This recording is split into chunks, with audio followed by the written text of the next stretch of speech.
A modest woman was denied a room in her billionaire husband's luxurious hotel. The staff humiliated her in front of guests.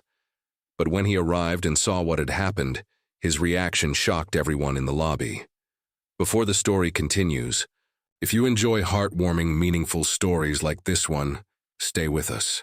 And if you haven't subscribed yet, we'd love for you to join us by hitting that subscribe button, the worthy stories, and turning on the notification bell.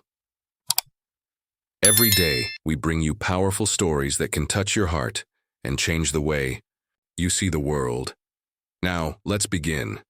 The revolving doors of the Hamilton Regent Hotel spun slowly as Claire Hamilton stepped into the grand lobby, her entrance quiet, but immediately noticeable. She looked completely out of place. At 33, Claire's calm presence carried the weariness of a long day. After spending hours teaching at her inner-city art program, her faded gray t-shirt, light denim jacket, and paint-splattered jeans marked her as someone who clearly valued purpose over presentation. Her brown hair, tucked beneath a gray and white trucker cap, contrasted starkly with the luxury around her. Golden chandeliers sparkled above polished marble floors. Well-dressed guests mingled near a grand piano, their conversations interspersed with delicate notes of a classical piece. Claire adjusted the strap of her worn backpack, self-conscious as she noticed the dried paint on her fingers. She walked toward the reception desk where two sharply dressed staff stood waiting. She had spoken briefly with her husband, James, just half an hour ago. After a draining day with underserved children, the thought of driving 2 more hours to their countryside home had made her legs ache. When James suggested she stay the night at his hotel, it felt like a perfect plan. "I'll let the front desk know you're coming," he had promised, his voice warm with the love that had defined their 7-year marriage. Few would pair a billionaire hotel magnate with a passionate community art teacher. But their bond was undeniable. Years ago, James had made a surprise donation to Claire's struggling youth program. That's how they met. And from the beginning, they made it clear she would keep her independence and he wouldn't expect her to become a socialite. Her mission mattered far too much for that. She smiled tiredly at the male receptionist as she approached. His name tag read, Derek. "Good evening," Claire said. "I'm Claire Hamilton. My husband should have called about a room for me." Derek's eyes scanned Claire's appearance. Paint-splattered jeans, a trucker hat, and a worn backpack slung over her shoulder. His professional smile tightened almost imperceptibly. "Do you have any identification, ma'am?" "Of course." Claire reached into her backpack, pulled out her wallet, and handed over her driver's license. Claire Hamilton. Derek examined the ID as if it were counterfeit, then exchanged a glance with his colleague Lana, who raised a skeptical eyebrow. "And, you said Mr. Hamilton arranged a room for you?" "Yes, just a few minutes ago. James Hamilton, he owns this hotel." Claire's voice remained even, though she could feel the weight of exhaustion and discomfort building inside her. The two clerks shared another glance, this one not subtle in the least. Lana leaned forward slightly, her voice low but still loud. "Enough for nearby guests to overhear. Ma'am, this is the Hamilton Regent, a 5-star property. Perhaps there's been some sort of misunderstanding?" Claire's cheeks flushed. "There's no misunderstanding. I'm Claire Hamilton, James Hamilton's wife. He owns this hotel chain." The lobby quieted noticeably. A few guests turned to observe. Whispered conversations began. "Of course you are," Derek said, his tone dripping with sarcasm. "And I'm the Prince of Monaco." Lana stepped forward, her professional veneer thinning. "We get this sometimes. People think that claiming to know the Hamilton family will get them special treatment. I'm not claiming anything," Claire said firmly. "I am James Hamilton's wife." A well-dressed couple nearby had stopped walking and were now watching intently. The woman whispered to her husband, both casting doubtful glances toward Claire. Derek caught the exchange and stood a little straighter. "Mrs. Hamilton is a former fashion editor. She was just on the cover of Modern Elegance. Maybe you'd be more comfortable elsewhere." Claire felt a surge of anger. not for herself, but for what his words represented. The assumption that a person's worth was tied to appearance. My husband called ahead. Please check your system. Derek sighed dramatically and began typing. With exaggerated annoyance. No reservation under Claire or Mrs. Hamilton. No note from Mr. Hamilton either, he said, glancing up with feigned sympathy. How surprising. Could you call him, please? Claire asked, trying to remain composed even as she felt dozens of eyes on her. Lana gave a little laugh. We don't just call Mr. Hamilton. He's one of the most powerful executives in hospitality. We don't bother him every time someone in jeans and a baseball cap claims to be his wife. Claire took a deep breath. Then call the manager. That won't be necessary, Derek said, waving dismissively toward the growing line behind her. We're busy helping actual guests. There's a cozy inn a few blocks down. Perhaps they have availability. An older man in line behind her stepped forward. Is there a problem here? Lana turned to him with a dazzling, practiced smile. No problem at all, sir. Just redirecting this guest to a more suitable establishment. I'm not leaving, Claire said calmly but firmly. My husband is James Hamilton. This is his hotel, and I'd like to speak to the manager now. Derek's smile vanished. If necessary, security will escort you out. Almost on cue, a uniformed guard approached. His name tag read, Raymond. Everything. All right here? This woman is refusing to leave, Derek said smoothly. She's making false claims and creating a scene. Raymond turned to Claire. Ma'am, I'll need you to come with me. Several phones were now raised. People were openly watching. Claire felt the sting of humiliation, but she kept her posture straight. I'm not creating a scene, she said clearly. I'm trying to check into my husband's hotel after a long day of work. Raymond looked uncomfortable but stayed in character. Please don't make this harder than it has to be. I want to speak to your general manager, Claire said. Richard's at a conference in New York, Derek replied smugly. I'm the most senior staff member on duty. Then call Richard. Or better yet, call James Hamilton. I guarantee he'll be very interested in how you're treating his wife. At that moment, a poised woman in an expensive pantsuit stepped forward. Perhaps you should check again, she said to Derek. This seems like a misunderstanding that could become regrettable. Derek straightened his tie. Mrs. Aldridge, with all due respect, we know the Hamilton family very well. This woman is not Claire Hamilton. Mrs. Aldridge glanced at Claire with a mix of sympathy and unease. Of course. I just thought, it's fine, Claire cut in. I appreciate your concern. She turned back toward Derek and Lana. I'll be sitting right there in the lobby until my husband arrives. He'll be here soon. I've been more than patient, Derek said, his voice cold. Raymond, please escort this person out. Raymond stepped forward, clearly reluctant. Ma'am, please don't make me remove you. Claire stood still. Every eye in the lobby was on her, some concerned, some amused, others indifferent. You're making a mistake, she said quietly. Lana leaned in, smiling with thinly veiled contempt. The only mistake was letting you through the door. A ripple of gasps passed through the onlookers. We don't serve your kind here, she added, voice sharp as ice. Even Derek seemed stunned by her outburst. Claire's face flushed, not from shame, but from pure fury. My kind, she repeated. People. Looking for handouts? Derek clarified loudly so the crowd could hear. People pretending to be something they're not. Raymond gently touched Claire's arm. Ma'am. Don't touch me, Claire snapped, jerking away. She stood there, alone in a sea of luxury, made to feel like she didn't belong because of her clothes. We don't serve the poor, Lana hissed, mask completely gone. The words dropped into the lobby like a bomb, leaving a stunned silence in their wake. The revolving doors spun again. A tall man in a finely tailored navy suit stepped into the lobby. His salt-and-pepper hair and composed stride radiated quiet power. At 46, James Hamilton was the kind of man who never needed to raise his voice to command attention. A lifetime of leadership had taught him that true authority was felt, not forced. He had just returned from a transatlantic flight. Tired and craving a peaceful evening with his wife, James had walked into his flagship hotel expecting a quiet check-in and a warm dinner. Instead, he noticed a crowd gathering around the reception desk. Eyes wide, phones up, whispers spreading like wildfire. Then he saw her. Claire. She stood stiffly near the security guard, clearly uncomfortable but holding her ground.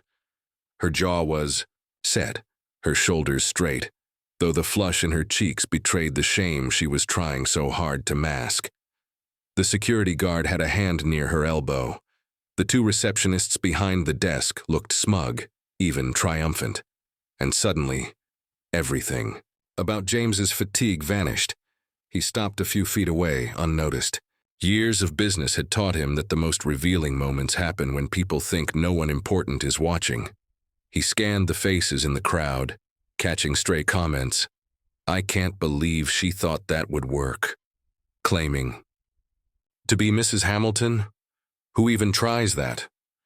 Some people really have no shame. James's gaze returned to Claire. She saw him. The moment her eyes met his, relief flooded her features. But she didn't cry out, didn't wave or make a scene. She simply held his gaze, allowing a flicker of strength to replace the tension in her face. That quiet grace. That was why he had married her. He stepped forward and placed a hand gently on the security guard's shoulder. "Excuse me," he said softly. "Is there a problem here?" Raymond turned, his posture stiffening, then his eyes widened. "Mr. Hamilton, sir, You can release my wife's arm now, Raymond." The words dropped into the lobby like a thunderclap. Conversations stopped mid-sentence.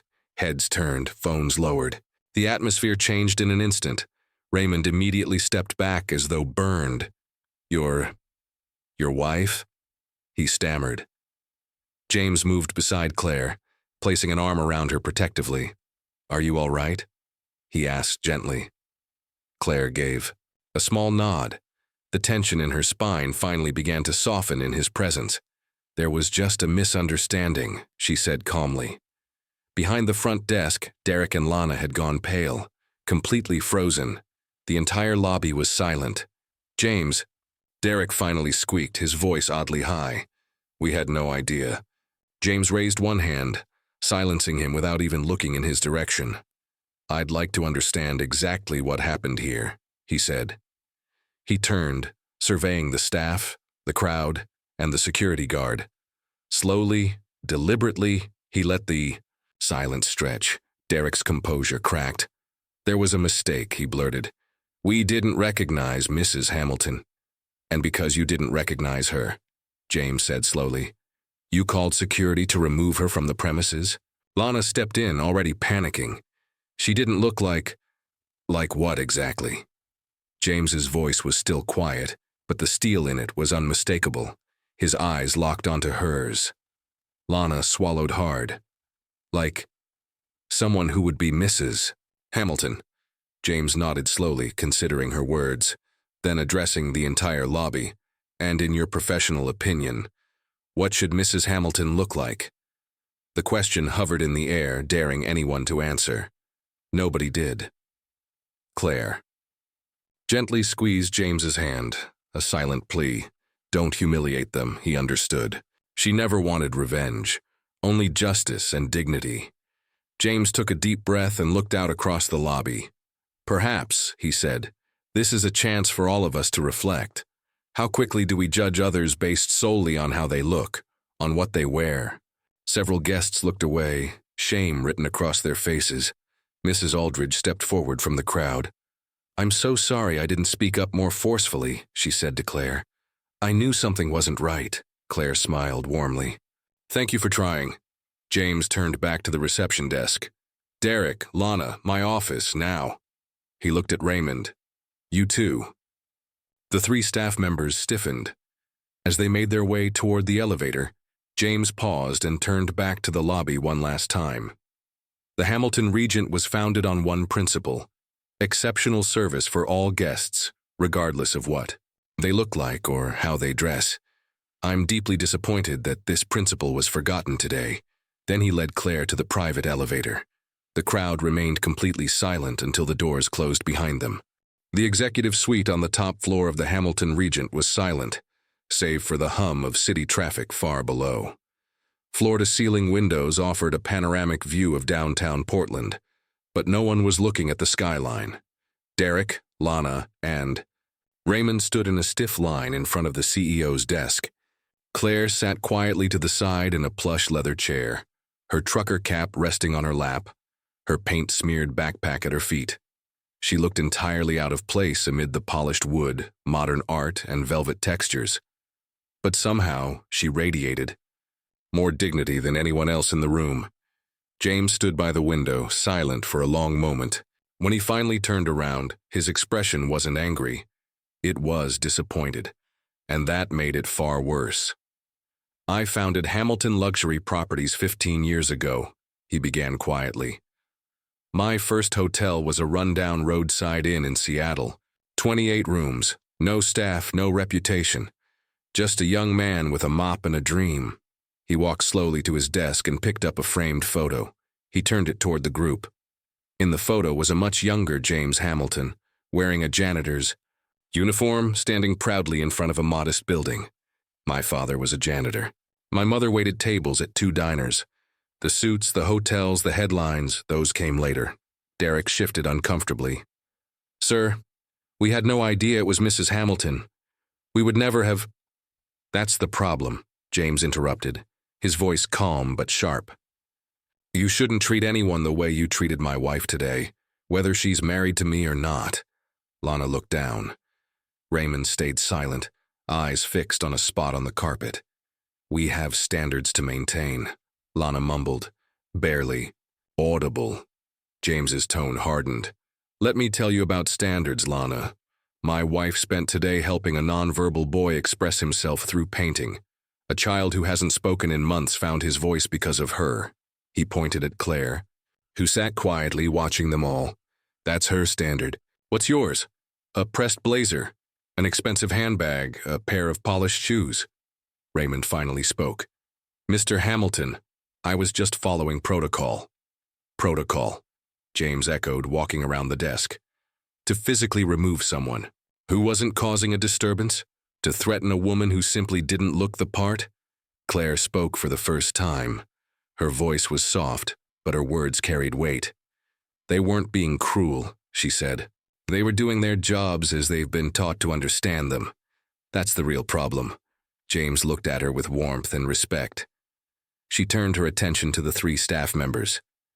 "I'm not angry at you," Claire said, "but I am disappointed in a system that taught you that dignity is something people must earn by looking the part. That some people deserve kindness and others don't." Derek's face collapsed under the weight of her words. I don't know what to say, Mrs. Hamilton." "You don't have to say anything," Claire replied gently. "Just listen." James returned to his desk, now in full CEO mode. "Here's what's going to happen. Tomorrow morning, I'm calling an emergency meeting with every general manager in our hotel group. We're launching a complete overhaul of our training programs with a focus on eliminating unconscious bias and recentering our values around human dignity." He turned to Lana.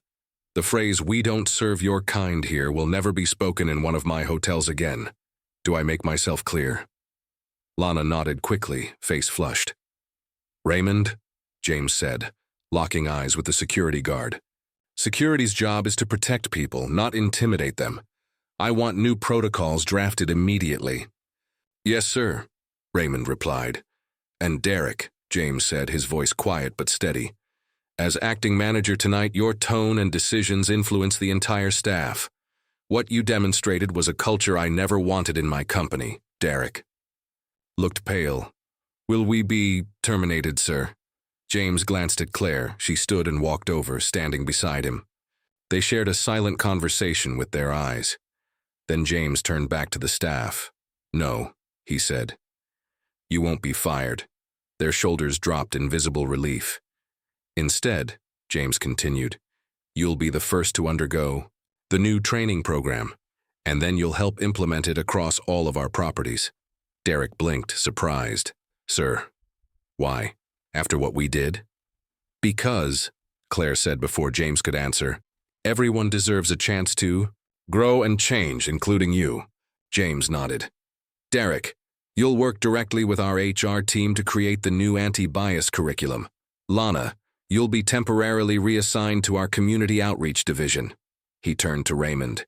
And you'll help revise all security protocols to ensure they're both effective and respectful. The three stood straighter. Something shifted in their posture. Not just relief, but resolve. One more thing, James added. You'll each spend one day volunteering at Claire's art program. I want you to see what it means to recognize people not by what they wear, but by who they are. Claire's eyes shimmered with quiet emotion. This wasn't about punishment, it was about transformation. James nodded toward the door. That will be all for now. You can return to your duties. We'll reconvene tomorrow. Three staff members mumbled apologies to Claire as they left. She acknowledged them with a simple nod. Not condemning, not entirely forgiving, but deeply human. As the door closed behind them, James's shoulders finally lowered.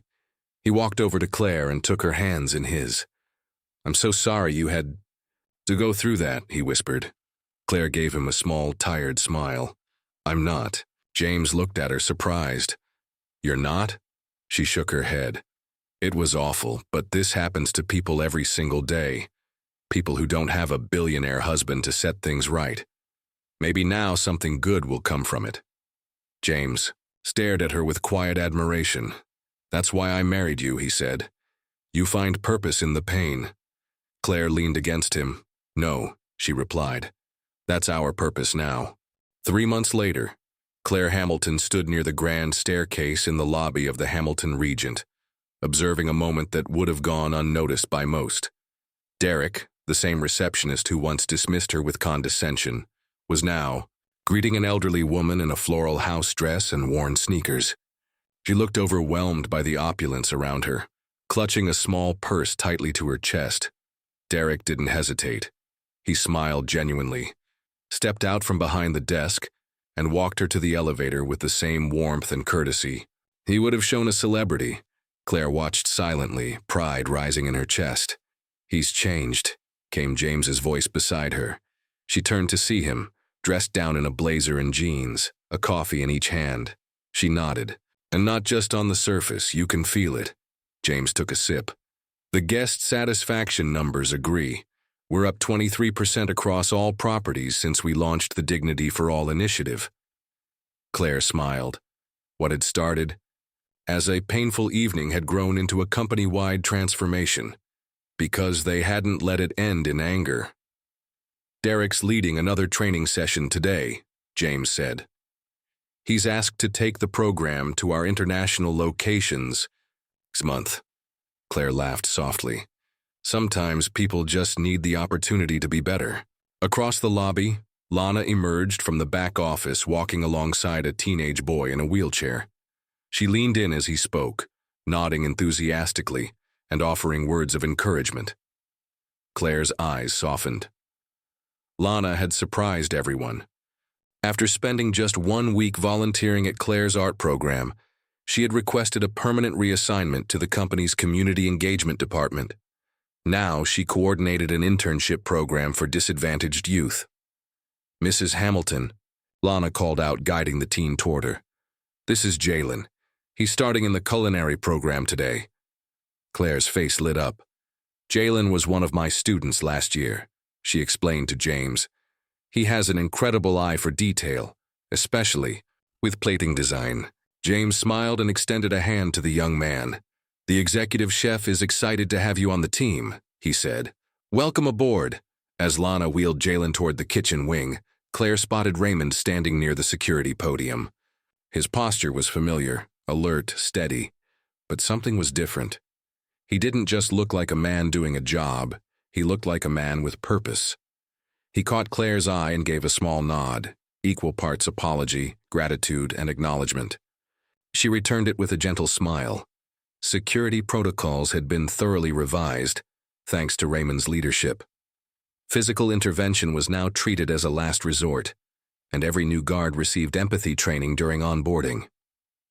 Raymond personally oversaw the new approach. James followed Claire's gaze. "Your mistake," she said, linking her arm through his, "has turned into something pretty remarkable." He chuckled. "My mistake? You mean marrying a woman who wears trucker hats to five-star hotels?" Claire smirked and leaned into him. "Best mistake you ever made." They walked together toward the main entrance where a new plaque had been installed on the wall just inside the doorway. Claire paused, reading the engraved message for what must have been the 100th time. "At Hamilton Luxury Properties, we believe true luxury means treating every person with dignity and respect. We judge not by appearance but by recognizing the inherent worth in each individual." Below the inscription was a quote Claire had chosen from one of her favorite poets. "We are more alike, my friends, than we are unalike." James placed a hand gently on her back. "Still gives me chills. I just wanted people to feel safe when they walked through these doors," Claire said. "Safe to be themselves." They turned to leave when Mrs. Aldridge, the elegant woman who had spoken up during Claire's ordeal, approached them from across the lobby. "Mrs. Hamilton," she said, smiling warmly, "I've been meaning to thank you." Claire looked surprised. "For what?" "For changing this place. I've stayed in luxury hotels my entire life. But this is the first one I've seen with a soul." She looked around, visibly moved. "My granddaughter now volunteers at your art program. She says it's changed her life." After Mrs. Aldridge departed, Claire and James stepped outside, the late afternoon sun casting a golden glow over the sidewalk. People of all backgrounds moved past them: families, professionals, artists, teenagers, in thrifted clothes, tourists in matching shirts, each with their own stories, each deserving of dignity. "You know what the best part is?" Claire mused as they walked. "What's that?" James asked. "This isn't about one hotel anymore, or even one mistake. Every person who experiences this change takes it with them." James nodded slowly. "Derek, Lana, Raymond, none of them will ever see people the same way again. And neither will the guests who saw what happened," Claire added. "They'll carry that with them, into boardrooms, into schools, into their homes." "One small ripple becoming a wave," James said quietly. They kept walking, blending into the city, Claire still in her jeans and trusty cap, unapologetically herself. Later that evening, as the city lights shimmered across the windshield, Claire sat quietly in the passenger seat of their car, her eyes following the motion of Portland passing by. Billboards, streetlights, people, each flickering past like scenes from a story she was still learning how to tell. James glanced over at her, one hand on the wheel. "You've been quiet," he said softly. "Something on your mind?" Claire exhaled slowly, still watching the world outside. "I was just thinking about that night," she said, 3 months ago. "How something that felt so humiliating ended up changing everything." James nodded. "That's your gift. Turning something painful into something meaningful." Claire turned to him with a half smile. "No. That's our gift. I might have stood in the lobby alone that day, but I didn't stay alone." They exchanged a quiet look, the kind built not on grand gestures but on trust forged through trials. Through choosing love again and again, even when the world tried to make it difficult. Claire rested her head against the seat, remembering the sound of Lana's voice saying, "We don't serve your kind here," how it cut like a blade, and yet somehow, that same voice now helped guide young people like Jalen toward a future full of promise. Pain had become a doorway. She smiled gently at the thought. "We always talk about legacy," she said aloud. "Stock prices, expansion, market share. But what if this is the legacy?" James kept his eyes on the road, but his grip on the steering wheel tightened ever so slightly. "What do you mean?" Claire looked at him, her eyes steady. Every time, a receptionist pauses to think before judging. Every time a security guard leads with compassion instead of force. Every time a kid like Jalen walks through those lobby doors and knows he belongs there. That's the legacy. James swallowed. Hard, not from emotion alone, but from the weight of understanding. He reached over and gently took her hand. "I built hotels," he said. "But you helped give them a soul." Claire's smile widened. "Let's just say I added a little art to the architecture." They both laughed softly as the countryside opened up ahead, the hum of the tires blending with the peaceful rhythm of night. Back in the city, inside the Hamilton Regent lobby, the plaque Claire had helped write glowed beneath soft lighting. "We judge not by appearance, but by recognizing the inherent worth in each individual." Beneath it, still and enduring, "We are more alike, my friends, than we are unalike." And just a few steps away, a young receptionist named Maya, new to the job, smiled at a traveler in worn boots and a wrinkled coat. She didn't flinch. She didn't assume. She simply welcomed him like any other guest, because she had read the story in training, because she had seen the footage, because she understood what the Hamilton Regent now stood for, and because of a woman in a trucker cap who had once refused to be quietly escorted out. The car pulled to a gentle stop near the edge of their quiet country property.